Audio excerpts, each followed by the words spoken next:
এই সাদাকা, সাদকার খেজুর সাদাকা আমার জন্য হালাল নয়, আমার পরিবারের জন্য হালাল নয়। বের করো, মুখ থেকে বের করো। মুহাম্মদ সাল্লাল্লাহু আলাইহি সাল্লাম হাসান রাদিয়াল্লাহু তাআলা একটা ছোট ছেলে একটা জাকাতের খেজুর মুখে দিয়েছেন, তিনি এইভাবে বের করার চেষ্টা করলেন। আমি আর আপনি নির্দ্বিধায় হারাম উপার্জন করছি, আহাল পরিবার নিয়ে খুশিতে খেয়ে যাচ্ছি। আপনার স্ত্রী একদিন ভুলেও বলে না এই উপার্জন কেমন হচ্ছে। এইভাবে যে আপনি টাকা পয়সা উপার্জন করছেন, গাড়ি বাড়ি করছেন, ব্যাংকে চাকরি করছে, আবার লোন নিয়ে বাড়ি করছে, দুইজন মিলে কত খুশি, 5 তলা বাড়ি করেছে। স্বামী স্ত্রী অনেক খুশি। যার লোন আছে তার জানাজাই হবে না। আবার এটা হারাম চাকরি, আবার সেখান থেকে লোন নিয়েছে, পুরো জীবনটা তার 16 আনায় মিছে। বাংলাদেশে এমন কোনো ব্যাংকিং ব্যবস্থা নেই যেখানে চাকরি করা জায়েজ হতে পারে। এদেশে এমন কোনো ইন্স্যুরেন্স নেই যেখানে চাকরি করা বৈধ হতে পারে। সব জায়গায় হারাম জড়িত, হারাম সম্পৃক্ত। সম্মানিত দিনী ভাই বোন, হারাম থেকে কিভাবে বেঁচে থাকতেন আল্লাহর নবী বুখারী মুসলিমের একটা বাস্তব উদাহরণ দেখালাম। আবার তিনি বলছেন যে সাদাকা ইন্নামা সাদাকা আউসাকুন নাস, নিশ্চয় দান সাদাকা মানুষের ময়লা। এটা মুহাম্মাদের জন্য বৈধ নয়, মুহাম্মাদের পরিবারের জন্য বৈধ নয়, এবং মুহাম্মাদের বাড়িতে যারা কাজ করে দাস দাসী কাজের পুরুষ নারী এদের জন্য জায়েজ নয়। তাহলে হালাল হারামের বিবেচনা কেমন হওয়া উচিত? আয়েশা রাদিয়াল্লাহু তাআলা আনহা বলেন, কানালে আবু বকর গোলাম ইখরুজ লাহুল খারাজ। আবু বকর সিদ্দিকের একটি গোলাম ছিল, তিনি তার উপার্জিত সম্পদ হতে খেতেন। আয়েশা রাদিয়াল্লাহু তাআলা আনহা বলেন, আবু বকর সিদ্দিক রাদিয়াল্লাহু তাআলা আনহর একটা গোলাম ছিল, সে যা উপার্জন করত সেখান থেকে তিনি খেতেন। ফাজা ইয়াওমান বিসাইন ফাকালা মিনহু, একদা সেই গোলাম কিছু পয়সা কিছু খাদ্য নিয়ে এসেছে বাড়িতে, সেখান থেকে আবু বকর সিদ্দিক খেয়ে নিয়েছেন। তখন গোলাম বলছে, আতাদরি মা হাজা, এইটা কি আপনি কি জানেন? আপনি যে খেয়ে ফেললেন, তা আপনি কি জানেন এইটা কি? আপনি যে বড়ইটা খেলেন, আমার পয়সা উপার্জন ছিল, বৈধ ছিল কিনা তা আপনি কি জানেন? আমার বাড়িতে দাওয়াত খেলেন, এটা বৈধ কিনা তা আপনি কি জানেন? এই চাকরি আপনি করছেন তা বৈধ কিনা এইটাকে আপনি জানেন? এই ব্যবসা করছেন এটা বৈধ কিনা তা আপনি কি জানেন? আচ্ছা আবু বকর সিদ্দিক, আপনি আমার মালিক, আমি আপনার গোলাম, আজকে যে খাদ্য নিয়ে এসেছিলাম সেখান থেকে যে আপনি খেয়ে নিলেন। তখন আবু বকর সিদ্দিক বলছেন, মা হাজা, বলো এটা কি? তখনও বলছে, ইন্নী তাকাহান্তু ফিল জাহেলিয়া লিনসানিন ওয়ালা আহসানতুল কাহানা, আমি জাহেলিয়াতের যুগে, বন্যতার যুগে, বর্বরতার যুগে গণকি করতাম, তবে আমি ভালো গণকি জানতাম না। আমি খালি মানুষকে প্রতারণা দিতাম। ইল্লা খাদাতুহু ওয়ালা উহসিনুল কাহানাতা ইল্লা খাদাতুহু, আমি গণকি জানতাম না, খালি মানুষকে প্রতারণা দিতাম। ওই সুবাদে একজনের কাছে কিছু টাকা পেতাম, কিছু খাদ্য শস্যাদি পেতাম, ও সেটা আমাকে দিয়েছে, হাজা হওয়া এইটা সেটা আপনি যেখান থেকে খেয়ে ফেলেছেন। এই পর্যন্ত আবু বকর রাদিয়াল্লাহু তাআলা শুনতেই ফাদ খালায়াদাহু ফি ফিহে, মুখের ভিতরে হাত ঢুকিয়ে দিলেন। ফাকা কুল্লা শাইন, পেটের ভিতরে যা কিছু ছিল মুখের ভিতরে হাত ঢুকিয়ে বমন করে বের করে ফেললেন। হাদিস বুখারী মুসলিম।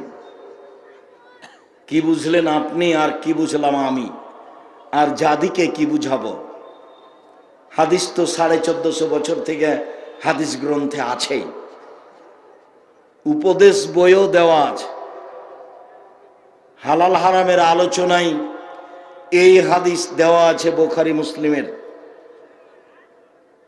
জাতির জন্য খিদমতে কম করছি বলে মনে হয় না, চেষ্টাতে ত্রুটি আছে বলে মনে হয় না, আন্তরিকতায় অভাব আছে বলে মনে হয় না। জাতি হয়তোবা যথাযথভাবে মূল্যায়ন করছে না বা করলো না। জাতি যদি যথাযথভাবে মূল্যায়ন না করে তাহলে তার খেসারত আমাকে বহন করতে হবে না। এমনিতেই পৃথিবীর শতকরা 90 জন মানুষই ইহুদি, খ্রিস্টান, অমুসলিম, মুশরিক, হিন্দু। তার মধ্যে শতকরা 10 জন মানুষ মুসলমান। এরপরেও 10 জনের শতকরা 90 জন মানুষ মাযহাব মেনে চলে, কোরআন এবং সহিহ হাদিস মানতে চায় না। আবার শতকরা 10 জনের 90 জনই মাযহাব মেনে চলে, তার 10 জনের মধ্যে আবার অনেক ভাগ। অমুকের বক্তব্য কেন শুনতে যাব, অমুকের কথা শুনব। সব মিলে জাতির সামনে স্পষ্ট দাঁড়াতে পারলাম বলে মনে হয় না। হাদিস কোরআন কিছু শিখেছিলাম, এরপরেও সব আহলে হাদিসের কাছে গিয়ে দাওয়াত দিতে পারলাম এমনটা মনে হয় না। পরিস্থিতি মনে হচ্ছে এক শ্রেণীর মানুষ উল্টা কিছু করতে পারলেই সফলতা অর্জন করছে বা করবে বলে মনে হচ্ছে। সব মিলে জাতির সামনে যথাযথভাবে দাঁড়াতে পারলাম বলে মনে হয় না। তবু পৃথিবীর মানুষকে বলে যাচ্ছি, অন্তত বাংলা ভাষায় কথা বলে যারা, পৃথিবীর দ্বীনি মুসলিম ভাই বোন যারা বাংলা ভাষায় কথা বলেন, তাদেরকে আমি আব্দুর রাজ্জাক বিন ইউসুফ বলে যাচ্ছি, জাতির যদি রাস্তাঘাট করে দিতে না পারি, জাতির যদি স্কুল কলেজ করে দিতে না পারি, জাতিকে চূড়ান্ত সঠিক ধর্ম দিতে পারবো ইনশাআল্লাহ। ধর্মের ব্যাপারে জাতিকে ফাঁকি দিয়ে পরকাল হারাতে রাজি নই। সাথে সাথে মনে বড় সাধ, এই দেশের মাটিতে উন্নত মানের প্রতিষ্ঠান গড়বই ইনশাআল্লাহ, যেখানে ছেলে মেয়ে বাংলা, ইংরেজি, আরবি উন্নত মানের শিক্ষা অর্জন করে জাতির অন্যায়ের বিরুদ্ধে লড়বে মুখে কলমে মিডিয়ায়। সেই সুবাদেই মুখে কথা বলছি, সেই সুবাদেই মিডিয়া সামনে আছে, সেই সুবাদেই কলম সাথে আছে। অনেক বই পুস্তক সময় নাই, তারপরেও বের করার চেষ্টা করা হয়েছে। জামিয়া সালাফিয়ার একটি বড় কাজ কলম, যেটা আপনাকে মূল্যায়ন করতে হবে, আলিতে সম্পত্রিকা সহ। সাথে সাথে আব্দুল্লাহর এই কাজটিকে বাংলা ভাষার দ্বীনি ভাই বোনকে সাড়া দিতে হবে, বরং পৃথিবীর মুসলিম পুরুষ নারীকে সাড়া দিতে হবে, যেটার লক্ষ্য উদ্দেশ্য সারা দেশ জুড়ে মক্তব পরিচালনা করতে চাই। মক্তব ভিত্তিক শিক্ষা কার্যক্রম এবং দাওয়াতি কার্যক্রম হবে। এই মিশন নিয়ে জীবন বাজি রেখে আব্দুল্লাহ সময় কাটিয়ে যাচ্ছে বলে আপনারা অবগত আছেন। ইতিমধ্যে 350-এরও বেশি তারা মক্তব চালু করেছে অল্প সময়ের মধ্যেই। তারা বই পুস্তক লিখেছে, সিলেবাস ছাপিয়েছে, সেই সুবাদেই কাজ করে যাচ্ছে। ইমাম নির্ধারণ করছে, ইমামদেরকে ফ্রি জামিয়া সালাফিয়া নিয়ে যাচ্ছে, ফ্রি বাড়ি ফেরত পাঠানো হচ্ছে, তার খাওয়া দাওয়ার ব্যবস্থা করা হচ্ছে, তাকে ফ্রি বই পুস্তক দেওয়া হচ্ছে। মক্তব ভিত্তিক মানগত শিক্ষা কার্যক্রম পরিচালনার জন্য আপনাকে এর জন্য দোয়া করতে হবে। সাথে সাথে উত্তরবঙ্গের রংপুর বিভাগের লোককে বলতে চাই, আপনাদের জন্য আল্লাহর পক্ষ থেকে একটা বড় নিয়ামত, সেটা হচ্ছে জামিয়া সালাফিয়া তেঘরা বিরল দিনাজপুর। একে আপনি স্বাভাবিকভাবে বুঝলে সে জবাব আপনাকে দিতে হবে।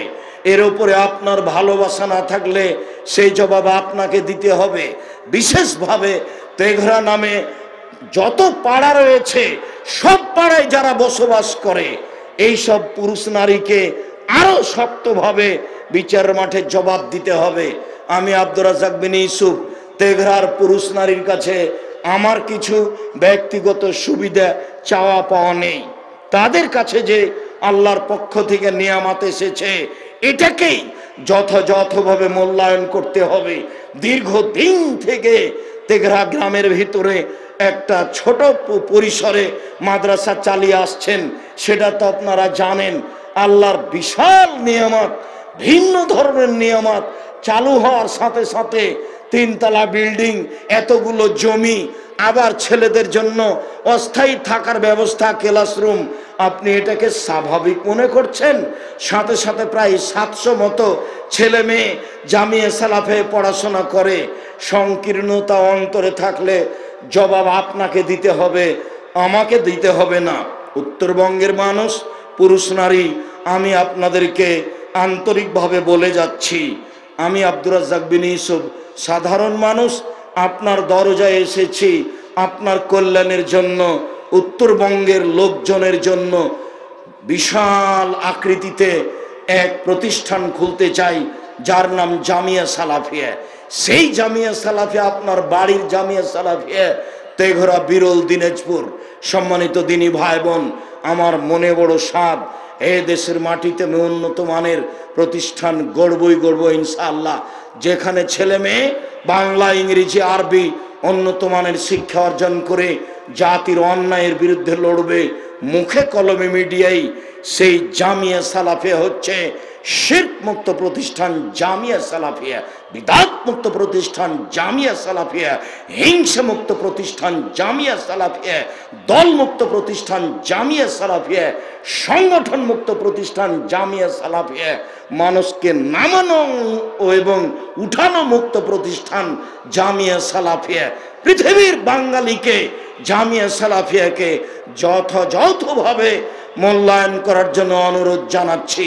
মূল্যায়ন করো তো, অন্তত মুখে বলার জন্য অনুরোধ জানাচ্ছি, আল্লাহ তুমি জামিয়া সালাফিয়াকে কবুল করো। আরো অনুরোধ জানাচ্ছি, 10-এর পয়সা দিয়ে জামিয়া সালাফিয়া চলে। মনে রাখবেন, জামিয়া সালাফিয়ার শিক্ষকেরা বাইরে কোথাও আদায় করতে যায় না, এভাবে যেখানে সেখানে রসিদ বহি ব্যবহার হয় না। উল্লেখ্য যে জামিয়া সালাফিয়া বিদেশি কোনো সংস্থা দিয়ে চলে না। উল্লেখ্য যে জামিয়া সালাফিয়া সরকারি কোনো সংস্থা দিয়ে চলে না। উল্লেখ্য যে জামিয়া সালাফিয়া কোনো বিত্তশালী ব্যক্তি দিয়ে চলে না। আমি আপনি সাধারণ মানুষ 200, 500, 2000, 5000, 10,000, 50,000, 1 লাখ এইটা দিয়ে থাকি, তারই ভিত্তিতে জামিয়া সালাফিয়া চলে। প্রতি মাসে বেতন লাগে 32 লক্ষ। জামিয়া সালাফিয়ায় 410 জন এতিম রয়েছে, 550 অসহায় ছেলে মেয়ে রয়েছে, 300 জন শিক্ষক শিক্ষিকা আছেন, যাদের প্রতি মাসে বেতন লাগে 32 লক্ষ। রমজান মাসে লাগে 48 লক্ষ, কুরবানির মাসে লাগে 48 লক্ষ। প্রত্যেক দিন বিকালে জামিয়া সালাফিয়ার লেবার মিস্ত্রি বিল আছে 50,000 থেকে নিয়ে 80,000 থেকে লাখ বা লাখের উপরে। প্রত্যেক দিন বিকালে কিভাবে চলে আমি সেটা নিজেও বুঝি না। মর্মে আমি আপনাদের অনুরোধ করি, কখনো জামিয়া সালাফিয়ার জন্য একটু মুখে বলতে ভুলবেন না, আল্লাহ তুমি জামিয়া সালাফিয়া কবুল করো। ওপরে যদি কবুল হয় কাজ সহজ, যদি ওপরে কবুল না হয় তাহলে কাজ কঠিন। মর্মে সকল দিনী ভাই বোনকে আমি বলতে চাই, এই শিরক মুক্ত প্রতিষ্ঠান জামিয়া সালাফিয়াই, এই বিদআত মুক্ত প্রতিষ্ঠান জামিয়া সালাফিয়াই কেউ যদি 10 টাকাও দান করে তাহলে সে জান্নাত লাভ করবে। মর্মে পতিতালয়ের মহিলা যদি কুকুরকে পানি পান করে জান্নাত পেতে পারে, জামিয়া সালাফের মতো নিখুঁত প্রতিষ্ঠানে 10 টাকা দান করলে জান্নাত পাবো ইনশাআল্লাহ। মর্মে উপস্থিত দিনী ভাই বোন, অনুপস্থিত দিনী ভাই বোন, পৃথিবীর বাংলাভাষী দিনী ভাই বোনকে আন্তরিকভাবে দান করার জন্য অনুরোধ জানাচ্ছি। এই বৈঠকি দানে আমি সবাইকে অংশগ্রহণ করার জন্য অনুরোধ জানাচ্ছি। 200 হোক, 100 হোক, 500 হোক, 50 হোক, 2000 হোক, 1000 হোক, কেউ বিরত থাকবেন না, নিজেকে বঞ্চিত করবেন না। তোমরা যারা সামনে কাজ করছো ছেলেরা, তোমরা অংশগ্রহণ করবা। স্টেজে যারা আছি তারা অংশগ্রহণ করবেন। নিজের কাছে 10 টাকা না থাকলে কারো কাছে নেবেন। আমি খাকসার সাধারণ মানুষ, আপনাদের জন্য দোয়া করি এবং আপনাদের বৈঠকি দানে আমিও অংশগ্রহণ করি। সবাইকেই এই বৈঠকি দানে অংশগ্রহণ করার জন্য অনুরোধ জানাচ্ছি। বড় মনে দান করবেন। আমি বললাম 10 টাকা 10 টাকাই করতে হবে এমনটা কথা নয়। খেয়ে শেষ করবেন না, ঘুরে বেড়িয়ে শেষ করবেন না। প্রয়োজনীয় জরুরি কিছু থাকলে কিনবেন, এছাড়া যা নিয়ে এসেছেন যা দান করে যাবেন। ভবিষ্যতে আবারও যখন আসব, আগামীকাল আসব, তখন জামিয়া সালাফি কিছু দান করব, এই পরিকল্পনা নিয়ে আসবেন। মর্মে আমি উপস্থিত বৈঠকের সকল দিনী ভাই বোনকে প্রাণ ভরে মন ভর্তি করে যার যতটুকু সম্ভব দান করার জন্য অনুরোধ জানাচ্ছি। যেটুকু আপনি রেখে দিবেন সেটুকু আপনার জন্য ক্ষতিকারক হয়ে যাবে, যেটুকু আপনি দিয়ে দিবেন সেটুকু আপনার জন্য কল্যাণকর হবে। মর্মে মহিলা বৈঠকে যদি কোনো দিনী ভাই বোন থাকেন, আমি তাদেরকে অনুরোধ জানাচ্ছি, আপনি জামিয়া সালাফিয়ার সুবাদে দিনী মুসলিম বোন আপনিও সহযোগিতা করবেন যতটুকু সম্ভব। আল্লাহর নবী বলেন, প্রত্যেক দিন বিকালে প্রত্যেক দিন সকালে দুইজন ফেরেশতা আকাশ থেকে নেমে আসে। একজন বলে, আল্লাহ যে যতটুকু দান করলো তুমি তার ততটুকু পূর্ণ করে দাও, আল্লাহ যে যতটুকু দান করলো না তুমি তার ততটুকু ক্ষতি করে দাও। আল্লাহ রাসূলের এই হাদিসটা যেন আমাদের উপরে না বর্তায়, উপর অংশ যেন বর্তায়, যতটুকু দান করছি আল্লাহ যেন তার চেয়ে বেশি পূর্ণ করে দেন। আমি উপস্থিত দিনী মুসলিম ভাই বোনকে সবাকে অংশগ্রহণ করার জন্য অনুরোধ জানাচ্ছি। এই ছেলেরা, এই তোমরা অংশগ্রহণ করো না কেন? তোমাদের কাছে কেউ যায় না? তোমাদের কাছে কেউ যায়? কেউ বিরত থাকবে না। সম্মানিত দিনী ভাই বোন, আমি আপনাদের জন্য আন্তরিকভাবে দোয়া করি। আল্লাহুম্মা সাল্লি আলাইহি আল্লাহুম্মা বারিক আলাইহি। আল্লাহ যে যতটুকু দান করছে তুমি তার দানকে কবুল করো, তার অর্থ সম্পদে বরকত দান করো, তুমি তার অর্থ সম্পদে নিরাপত্তা দান করো। আল্লাহ তুমি জামিয়া সালাফিকে কবুল করো। দিন রাত আমি তোমার দরবারে বলছি, তুমি জামিয়া সালাফে কবুল করো। তুমি আমার একটা কথা শোনো, তুমি জামিয়া সালাফে কবুল করো। আমার কোনো ভুল ত্রুটি দিয়ে জামিয়া সালাফের ক্ষতি করো না, তুমি আমার এই দাবি কবুল করো। আমার একটা কথা শোনো, আমার মনে বড় সাধ, এ দেশের মাটিতে উন্নত মানের প্রতিষ্ঠান গড়বই গড়ব, সেটাই জামিয়া সালাফিয়া। তুমি আমার একটা কথা শোনো, তুমি জামিয়া সালাফে কবুল করো। যারা জামিয়া সালাফের বিরুদ্ধে লড়ে তুমি তাদেরকে হেদায়াত দান করো। যারা জামিয়া সালাফিয়ায় কম থেকে কম বেশি থেকে বেশি দান করে তুমি তাদের দান কবুল করো। তুমি তাদের অর্থ সম্পদে বরকত দান করো, তুমি তাদের নিরাপত্তা দান করো। আল্লাহ এই গভীর রাতে তোমার দরবারে আলোচনা শেষে বলছি, তুমি আমাদের দাবি দাওয়া কবুল করো। তোমার দরবারে এই জোরালো দাবি দাওয়া দোয়া রেখে আজকের আলোচনা এখানেই শেষ করলাম। সুবহানাকা আল্লাহুম্মা ওয়া বিহামদিকা আশহাদু আল্লা ইলাহা ইল্লা আনতা আস্তাগফিরুকা ওয়া আতুবু ইলাইক। আসসালামু আলাইকুম ওয়া রাহমাতুল্লাহ।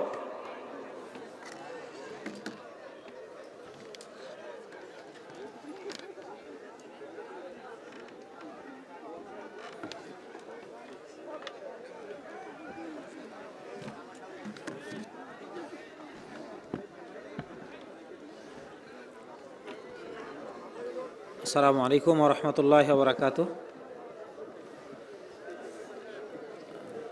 ধন্যবাদ জানাচ্ছি সম্মানিত ওস্তাদজিকে, তিনি অত্যন্ত গুরুত্বপূর্ণ আলোচনা করলেন। ওস্তাদজির বক্তব্যের মধ্য দিয়ে